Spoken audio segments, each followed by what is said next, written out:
గుంటూరు జిల్లాలోని నాగార్జున విశ్వవిద్యాలయంలో ఏర్పాటు చేసిన కౌంటింగ్ కేంద్రాలని రాష్ట్ర ఎన్నికల కమిషన్ సీఈఓ ముఖేష్ కుమార్ మీనా ఆకస్మిక తనిఖీ చేశారు.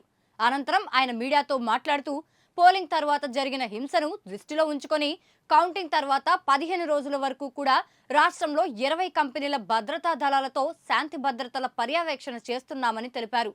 కౌంటింగ్ రోజును డ్రై డేగా ప్రకటిస్తున్నామన్న ముఖేష్ కుమార్ మీనా నాగార్జున విశ్వవిద్యాలయంలోని ప్రతి స్ట్రాంగ్ రూమ్ పైన కూడా ఒక సీసీ కెమెరా ఇప్పటికే ఉందని తెలిపారు. పల్నాడులో పరిస్థితి పూర్తిగా అదుపులో ఉందని ఆయన స్పష్టం చేశారు.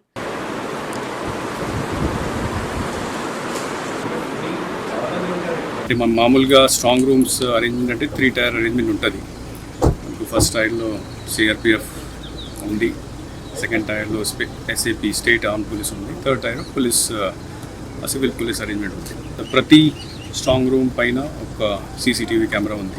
సుమారుగా 20 కంపెనీస్ని కౌంటింగ్ అయిన తర్వాత 15 రోజుల వరకు స్టేట్కి ఇవ్వడం జరిగింది. ప్రతి జిల్లాలో సెన్సిటివ్ ప్లేసెస్ ఎన్ని ఉన్నాయి, సెన్సిటివ్ కాన్స్టిట్యున్సీస్ ఏమున్నాయి అన్నీ ఐడెంటిఫై చేసేసి అక్కడ ట్రబుల్ ఎవరు చేయొచ్చు, వాళ్ళ మీద ఏం యాక్షన్ తీసుకోవాలి, పికెట్స్ మొత్తం రాష్ట్రంలో పెట్టడం జరుగుతుంది.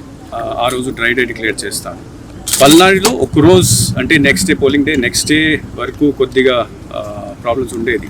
నెక్స్ట్ డే ఈవినింగ్ నుంచి స్పెషల్ ఆఫీసర్స్ పంపించి తర్వాత స్పెషల్ ఫోర్సెస్ పంపించి అంతా అదుపులో తీసుకున్నారు. ఆ రోజు నుంచి ఇప్పుడు దాకా కంటిన్యూస్గా మానిటరింగ్ ద్వారా ఎవ్రీథింగ్ ఈజ్ అండర్ కంట్రోల్.